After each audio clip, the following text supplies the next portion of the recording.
उन विशेषज्ञों में से 2 लोगों का मानना था कि उद्योगपतियों को इस सेक्टर में आने के बाद कर्ज बढ़ेंगे और उनके मुताबिक हमेशा खतरनाक साबित होगा। अपने हिसाब से बैंकिंग व्यवस्था को ये लोग चलाएंगे, देश की अर्थव्यवस्था को तोड़ मरोड़ देंगे। वो व्यक्ति जो युवा है, जिसका कांग्रेस के अंदर भी विरोध है, कांग्रेस के बाहर भी विरोध है, तो लगता है कि शायद एक ऐसे ईमानदार नेता को पॉलिटिक्स में आने से रोका जा रहा है।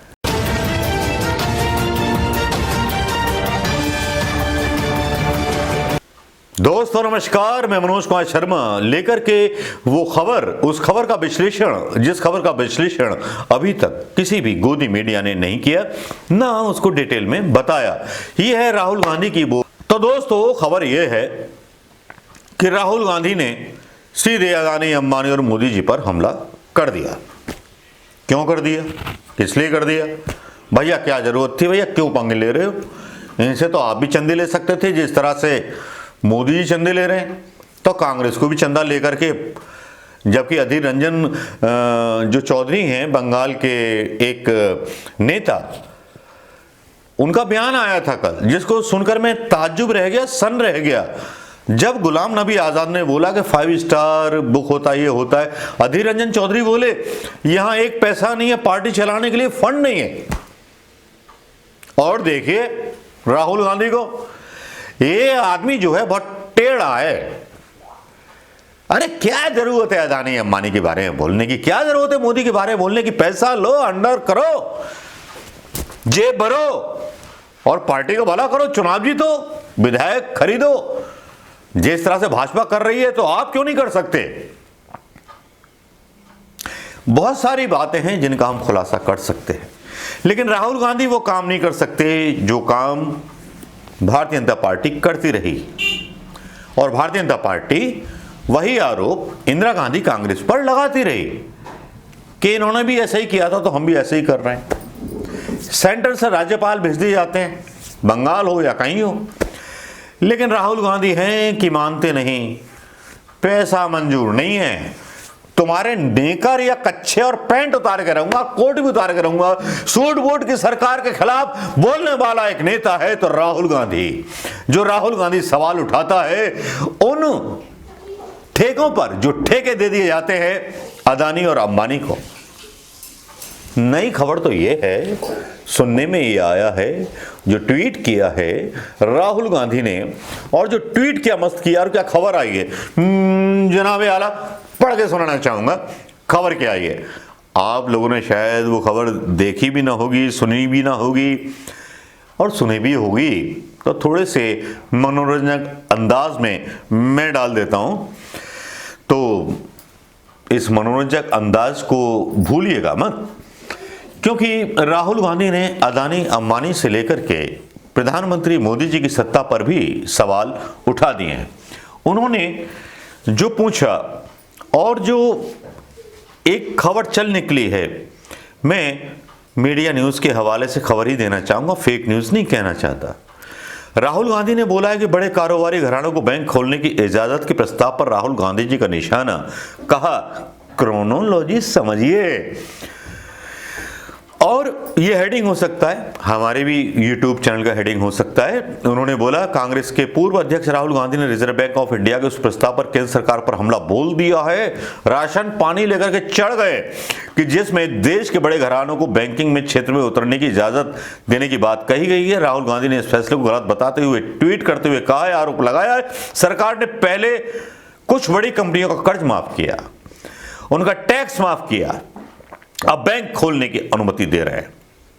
राहुल गांधी का ट्वीट आता है और फिर रघुराम राजन और बिरल आचार्य, इनको तो जानते होंगे आप, इनका तो पता होगा आपको, या नहीं है पता भक्तों, या नहीं है पता दोस्तों, या यूट्यूब चैनल में देखने वाले उन बुद्धिजीवियों को भी नहीं पता, या नेताओं को भी नहीं पता। जब राहुल गांधी का इस बारे में खुलासा आता है तो मुझे किसी भी नेता का आरटी या शेयरिंग या क्वेश्चंस नहीं मिलता है। लगता है कहीं भटकाव की दिशा में कांग्रेस भी जा रहे। इशारों में जो बात करो तो समझ आए कीजिए। रघु राम राजन और बिरल आचार्य ने क्या बोला? उन्होंने बोला, राजन ने कहा कि ये फैसला घातक है और ऐसा करने के से जो है काफी नुकसान हो सकता है। साथ ही उन्होंने ये भी कहा कि फैसला लेते वक्त इंटरनल वर्किंग कमेटी ने एक्सपर्ट्स के विचारों को दरकिनार किया।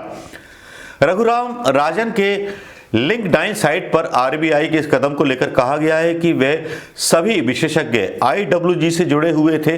सिर्फ एक को छोड़कर सभी की सलाह थी कि बड़े कारपोरेट या उद्योगपतियों को बैंक खोलने की इजाजत नहीं देनी चाहिए। उन विशेषज्ञों में से 2 लोगों का मानना था कि उद्योगपतियों को इस सेक्टर में आने के बाद कर्ज बढ़ेंगे और उनके मुताबिक हमेशा खतरनाक साबित होगा। अपने हिसाब से बैंकिंग व्यवस्था को ये लोग चलाएंगे, देश की अर्थव्यवस्था को तोड़ मरोड़ देंगे। राहुल गांधी के जो अंदेशे होते हैं वो कभी गलत नहीं निकले। उनके ट्वीट देख लीजिए, कोरोना के बारे में, जीएसटी के बारे में, जीडीपी के बारे में, नोटबंदी के बारे में, कभी भी उनके आकलन गलत नहीं निकले, जिनको हमेशा पप्पू साबित करने की कोशिश की जाती रही। वो व्यक्ति जो युवा है, जिसका कांग्रेस के अंदर भी विरोध है, कांग्रेस के बाहर भी विरोध है, तो लगता है कि शायद एक ऐसे ईमानदार नेता को पॉलिटिक्स में आने से रोका जा रहा है, जो नेता इस देश की तकदीर बदल सकता है।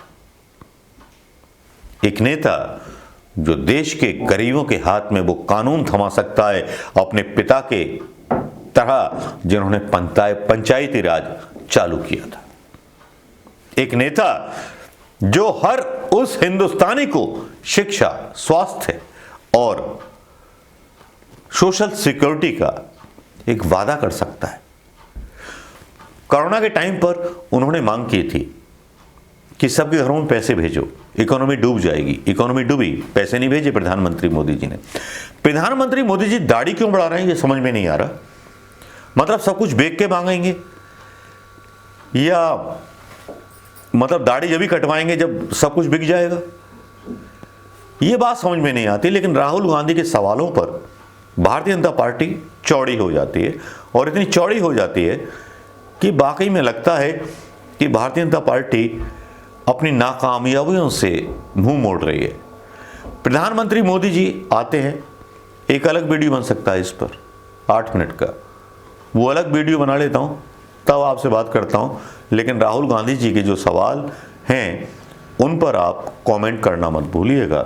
जिस तरह से राहुल गांधी ने नंगा किया है हमारे दाढ़ी वाले बाबा को, मजमे वाले बाबा को, याद रखिएगा आश्रम में जय श्री राम जपते हुए अपनी नौकरियां गंवाइए, हिंसक बन जाइए, अपराधी बन जाइए, या शिक्षक या प्रोफेसर बन जाइए, या इंजीनियर बन जाइए। क्या मंजूर है आपको? फैसला आपके हाथ में। दोस्तों नमस्कार, जय हिंद। तो रियासत या वो एक मीडिया जिनकी विपक्ष की बात लेकर के मैं आपके बीच आता हूं, कितनी सराहना आपसे पाता हूं, कितने नहीं पाता, वो एक अलग विषय है।